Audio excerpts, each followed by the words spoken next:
দাম বৃদ্ধি হওয়ার কারণে তারা এটা বিক্রি করে, কিন্তু তারা সারা বছর চলে। আমি সাধারণ শিক্ষার্থী হিসাবে আরো একটি কথা বলতে চাই, এই যে সেন্ট মার্টিনে যে সাধারণ শিক্ষার্থীরা রয়েছে তারা সকলেই কিন্তু এই পর্যটনের উপরে জড়িত। তাদের বাবা মা বিভিন্ন ভাবে এই পর্যটনের সাথে জড়িত।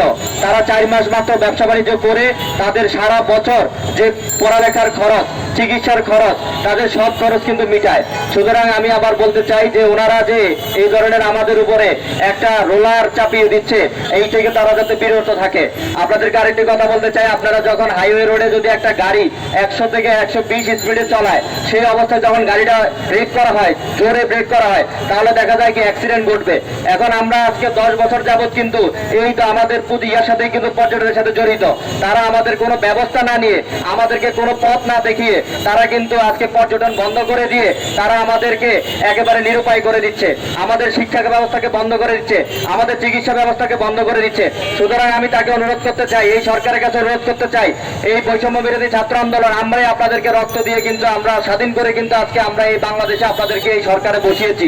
কিন্তু দেখা যাচ্ছে আপনারা কি করছেন, আপনারা আমাদের যে পুঁজি, আমাদের যে কর্ম, সেই কর্মকে বন্ধ করে দিয়ে আজকে আপনি আমাদেরকে নিরাশ করে দিচ্ছেন। আমি ম্যাডামের কাছে আকুল আবেদন করতে চাই, আপনারা দ্রুত, অতি দ্রুত আমাদের যে দাবি, আমাদের যে সেন্ট মার্টিনের যে 4 মাস ব্যবসার দাবি, আপনারা সেটা রক্ষা করবেন। আজকে দেখা যায় যে উনি বলে যে কচ্ছপকে, মানুষ নাকি কচ্ছপকে ধ্বংস করছে। কিন্তু আমরা এই যে গত 15 বছর ধরে বলে আসতেছি যে আপনারা এই যে কচ্ছপটা ধ্বংস করা হচ্ছে কুকুর, এই কুকুরটাকে আপনারা নিধন করেন বা কুকুরটাকে আপনারা এখান থেকে হস্তান্তর অন্য জায়গায় করেন। আমরা কুকুর নিধনের কথা বলতেছি না, আপনারা কুকুরটাকে এখান থেকে বের করে দেন। কিন্তু ওনারা আজকে কুকুরকে বের করে না দিয়ে মানুষকে বের করার জন্য কিন্তু ওনারা অগ্রসরমান হচ্ছে। সুতরাং আমি বলতে চাই যে আপনারা মানুষকে বের করে নয়, আপনারা মানুষকে মেরে নয়, আপনার কুকুরকে এখান থেকে বিতাড়িত করে কিভাবে পর্যটনকে রক্ষা করা যায়, কিভাবে পরিবেশকে রক্ষা করা যায়, আপনারা সেই চিন্তা করুন।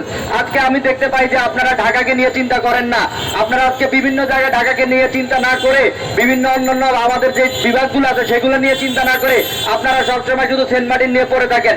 তাহলে কি আমরা মনে করবো আপনাদের এটা নিয়ে একটা দুর্বিসন্ধি রয়েছে? সুতরাং আমি ম্যাডাম আপনাকে বলতে চাই, আপনারা অতি সত্বর আমাদের সেন্ট মার্টিন বাসী সহ আরো যে 5 লক্ষ মানুষ এটার সাথে জড়িত, সেই সব